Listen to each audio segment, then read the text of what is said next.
जय हिंद साथियों। आज के इस वीडियो में हम लोग पढ़ेंगे वास्तविक संख्या, जिसमें परिमेय और अपरिमेय पढ़ेंगे। तो चलिए वीडियो को शुरू करते हैं। एक बार वीडियो को आप लाइक कर दीजिए। चलिए देखिए, यहाँ पर कह रहा है कि सबसे पहले परिमेय संख्या यानी कि रेशनल नंबर। परिमेय संख्या रेशनल नंबर कहता है जिन संख्याओं को p/q के रूप में लिखा जा सकता है जबकि p तथा q पूर्णांक हो तथा q नॉट इक्वल टू 0 हो वो संख्या परिमेय संख्या कहलाती है। यानी कि इसके कहने का मतलब जो है, जो p/q के रूप में लिखा जा सके, p/q के रूप में लिखा जा सके और q जो है कभी 0 के बराबर न हो, q जो है कभी 0 के बराबर न हो, वो संख्या जो है परिमेय संख्या कहलाती है। यानी कि p को अंश और q जो है इसको हर, यानी कि अंश बटा हर, यानी p/q के रूप में जो संख्या लिखा जा सकता है और q के बराबर 0 नहीं होना चाहिए, तब वो संख्या जो है परिमेय संख्या है। देखिए एग्जाम्पल में देखते हैं। कह रहा है कि एक परिमेय संख्या जो कि p/q के रूप का होता है, जिसमें p को अंश तथा q को हर कहते हैं। यानी कि p/q के रूप में जो होता है उसमें p को जो है अंश बोलते हैं, p को अंश, और q को हम लोग हर बोलते हैं।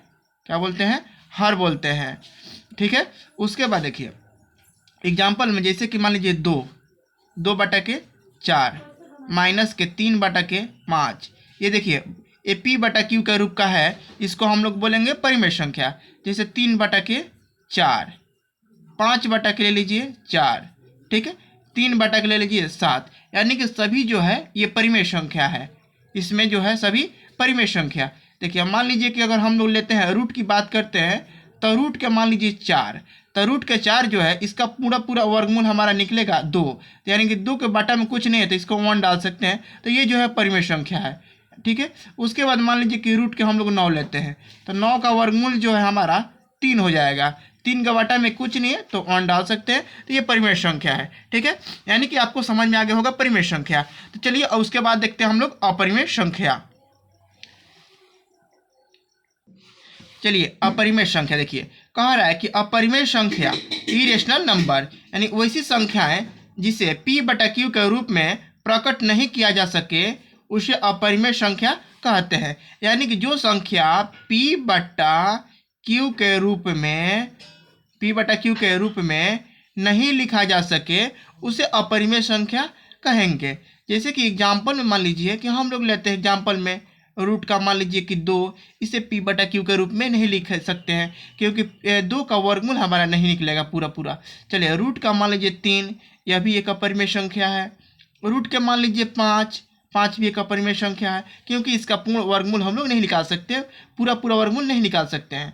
चलिए मान लीजिए रूट का 7 ले लीजिए, यह भी एक अपरिमेय संख्या है, क्योंकि इसका भी वर्गमूल पूरा नहीं निकाल सकते हैं। रूट का 10 ले लीजिए, इसका भी वर्गमूल नहीं निकाल सकते हैं पूरा। तो ये सभी संख्याएं जो है अपरिमेय संख्या है। चलिए एक और जो होता है पाई जो होता है हमेशा अपरिमेय संख्या होता है।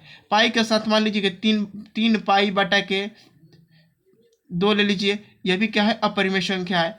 पाई/2 ले लीजिए, यह भी अपरिमेय संख्या है। पाई/4 ले लीजिए, यह भी अपरिमेय संख्या है। यानी पाई के रूप में जितने भी संख्याएं आएगी वो अपरिमेय संख्या कहलाएगी। ठीक है।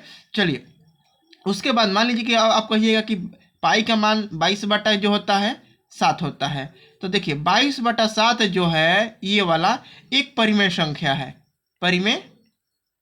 है। लेकिन ये जो है पाई हमेशा जो होता है अपरिमेय संख्या होता है। ये देखिए क्योंकि ये संख्या में दिया हुआ है इसीलिए ये परिमेय संख्या है।